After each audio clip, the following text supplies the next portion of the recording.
आज आपण हॉटेलपेक्षा भारी, मुलांना अतिशय आवडणारे हे चिकन नूडल्स किंवा चिकन चाउमिन घरी तयार करणार आहोत. कधीतरी बाहेर जेवायला गेलं आणि हॉटेलमध्ये गेल्यानंतर मुलांना सगळ्यात आधी हे नूडल्सच खायचे असतात. पण त्या नूडल्समध्ये काय वापरलं जातं किंवा टेस्टिंग पावडर वगैरे वापरली जाते. तर हे काही त्यांच्या आरोग्यासाठी शिवाय आपल्या आरोग्यासाठी पण अजिबात चांगलं नाही. आणि हे हॉटेलमध्ये मिळणारे पदार्थ आपण घरच्या घरी जर तयार केले, तर आपल्याला हॉटेलमध्ये जाण्याची गरज सुद्धा नाही आणि जास्त पैसे खर्च करण्याची गरज नाही. कारण आज मी हे चिकन नूडल्स तयार केलेले आहे ना, ते कमीत कमी ₹500 चे आहे. कारण इतक्या क्वांटिटीमध्ये. म्हणजे आपण तिघं जण 3 ते 4 जण आरामात खाऊ शकतो. पण मला पैसे लागलेले आहे फक्त आणि फक्त ₹80 ते ₹90. चला तर आज अगदी कमी खर्चात रेस्टॉरंटपेक्षा भारी असे चिकन नूडल्स तयार करूया. हॅलो, नमस्कार. मी सोनल मेजवानी व सोनलमध्ये तुमचं खूप खूप मनापासून स्वागत करते आणि आजची अगदी साधी, सोपी तरीही मुलांना अतिशय आवडणारी चिकन नूडल्सची रेसिपी सुरू करूया. त्यासाठी सगळ्यात आधी आपल्याला चिकन तयार करून घ्यायचं आहे.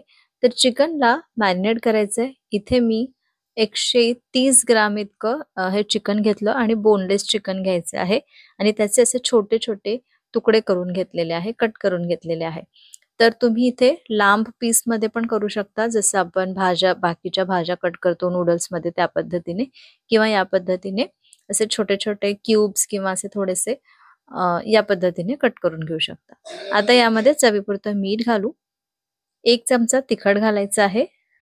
अर्धा चमचा आलं लसूण पेस्ट घालायचं. 1 चमचा मी इथे व्हिनेगर घातलं. 1 अंडा फोडून घालू. 1 चमचा डार्क सोया सॉस घातला आहे. त्यानंतर इथे कॉर्नफ्लोअर घालू. तर 2 ते 3 टेबलस्पून इतकं कॉर्नफ्लोअर घालू आणि हे छान मिक्स करून घेऊ आणि याला 15 ते 20 मिनिटं बाजूला ठेवू. तोपर्यंत आपण आपल्या सगळ्या भाज्या कट करून घेऊ. आणि हो, त्याआधी आपण नूडल्स शिजायला ठेवू. त्यासाठी मी इथे 1 लिटर पाणी गरम करायला ठेवलं. त्यानंतर यामध्ये 2 ते 3 टेबलस्पून इतकं मीठ घातलं. पाण्याला उकळी येतपर्यंत आता आपण भाज्या कट करून घेऊ. त्यासाठी मी इथे शिमला मिरची, कोबी, कांदा, गाजर, लसूण, कांद्याची पात, जर तुमच्याकडे कांद्याची पात नसेल तर नाही घातलं तरीही चालेल आणि 2 मिरच्या इथे मी घेतलेल्या आहे. आता हे सगळं कट करून घेऊ. तर मिरची मी अशी स्लॅन्टिंगमध्ये कट करून घेतली. लसूण पण छान असा बारीक-बारीक कट करून घेतलेला आहे. तर इथे पाण्याला पण छान उकळी आली आणि आता हे नूडल्स यामध्ये घालू. तर हे जे नूडल्स आहे ते मी असे थोडेसे कट करून घालते, म्हणजे खूप असे लांब-लांब होणार नाही. आणि आता याला उकळू देऊ. तोपर्यंत उरलेल्या आपल्या ज्या भाज्या आहे त्या कट करून घेऊ. तर सगळ्या भाज्या अशा लांब कट करून घेतल्या. कांदा, शिमला मिरची, कोबी या ज्या भाज्या आहे ना त्या नंतर आपल्याला घालायच्या आहे आणि कांदा, लसूण आणि मिरची ही आपण आधी घालणार आहोत. त्यानंतर हा जो कांदा आहे त्याचा जे पांढरा जो भाग आहे ना या कांद्याचा, तो आपण या मोठ्या कांद्यासोबत घालू आणि जे पानं आहे, फक्त पात आहे कांद्याची, ती आपण नंतर वरून घालण्यासाठी दुसऱ्या वेगळ्या या ताटामध्ये ठेवलेलं आहे. त्यानंतर गाजर मी या पद्धतीने कट केलं.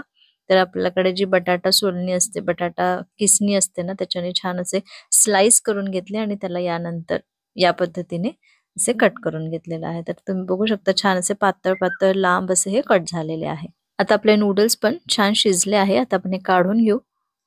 यावरती थोडं थंड पाणी तुम्ही घालू शकता, म्हणजे याची कुकिंग प्रोसेस बंद होईल आणि 1 टेबलस्पून तेल लावून घेऊ, म्हणजे हे एकमेकांना चिटकणार नाही.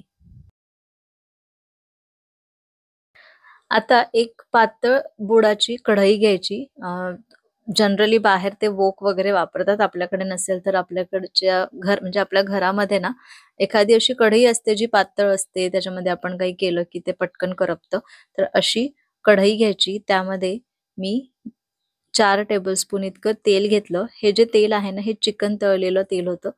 मी थोड्या दिवसांआधी चिकन लॉलीपॉप तयार केले होते, तर तेच तेल मी इथे वापरलेलं आहे. कारण नॉन-व्हेज तळल्यानंतरचं जे तेल आहे ना, ते जास्त म्हणजे आपण व्हेज भाज्यांमध्ये वापरू शकत नाही.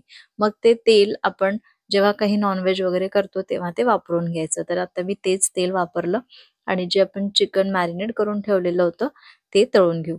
तर हे बघा छान तळून झालेलं आहे आणि आता आपण काढू. आता यामध्येच मी थोडंसं तेल वाढवून घेतलं आणि आता या सगळ्या भाज्या थोड्याशा सॉते करून घ्यायच्या आहे, म्हणजे परतवून घ्यायच्या आहे. तर सुरुवातीला लसूण घालायचा, त्यानंतर मिरची, कांदा घातला आणि हे आपण 2 मिनिटं हाय फ्लेमवरती छान परतवून घेऊ. त्यानंतर या कट केलेल्या भाज्या घालू, ज्यामध्ये गाजर, शिमला मिरची मी घातलं आणि कांद्याची जी पात आहे ती आपण नंतर घालणार आहोत. कोबी पण मी इथेच घातलेला आहे. सोबतच आपण सगळे जे फ्लेवर्स आहेत ते पण ऍड करू. तर इथे मी सोया सॉस घातला 1 चमचा, 1 चमचा व्हिनेगर, 1 चमचा चिली सॉस घातलेला आहे, थोडंसं टोमॅटो केचप घातला आहे आणि 1 टेबलस्पून मी इथे शेजवान चटणी घातली आहे. ऑप्शनल आहे, नाही घातलं तरी चालतं, पण थोडीशी स्पायसी हे जे नूडल्स आहेत ते छान लागतात, म्हणून मग मी इथे शेजवान चटणी घातलेली आहे. आता हे परत आपण 1च मिनिट हाय फ्लेमवरती मिक्स करून घेऊ आणि त्यानंतर हे जे शिजवलेले नूडल्स आहेत ते घालू, परत मिक्स करू आणि हे छान मिक्स करून एक 5 ते 7 मिनिटं मस्त टॉस करून घेऊ. म्हणजेच हाय फ्लेमवरती छान असं मिक्स करून घेऊ, परतवून घेऊ. त्यामुळे काय होतं, हाय फ्लेमवरती केल्यामुळे हा जे आपली पातेलं आहे, जे काही आपलं पातेलं आहे ते थोडंसं असं जळतं आणि तो स्मोकी फ्लेवर आपल्या या नूडल्सला येतो. हे मिक्स करून झाल्यानंतर मी इथे लगेचच जे चिकन आपण तळून घेतलं होतं, चिकनचे पीसेस ते पण यामध्ये घातले, छान मिक्स करून घेऊ. तर हे बघा किती छान मिक्स झालेलं आहे, अजिबात एकमेकाला चिटकलेलं नाहीये.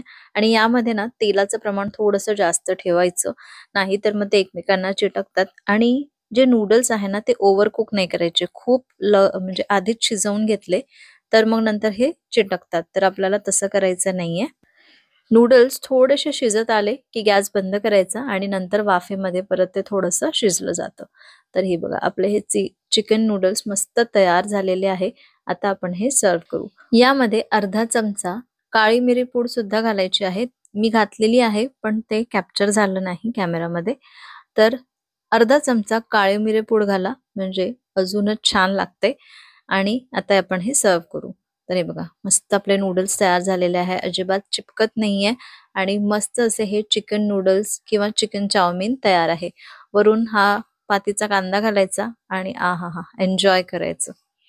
तर तुमच्या मुलांसाठी या आता हिवाळ्यामध्ये मस्त गरमागरम हे नूडल्स जर तुम्ही घरच्या घरी करून दिले तर त्यांना अतिशय आवडेल आणि बाहेरचे नूडल्स ते अजिबात मागणार सुद्धा नाही. तर नक्की करून द्या आणि मस्त त्यांना खाऊ घाला. चला, तर आजची ही रेसिपी तुम्हाला आवडली असेल तर एक लाईक करा, व्हिडिओला हाईप करा आणि अजूनपर्यंत चॅनलला सबस्क्राईब केलं नसेल तर प्लीज सबस्क्राईब करा. पुन्हा भेटते अशाच एका मस्त रेसिपी सोबत सोमवारी दुपारी 2 वाजता. तोपर्यंत बाय.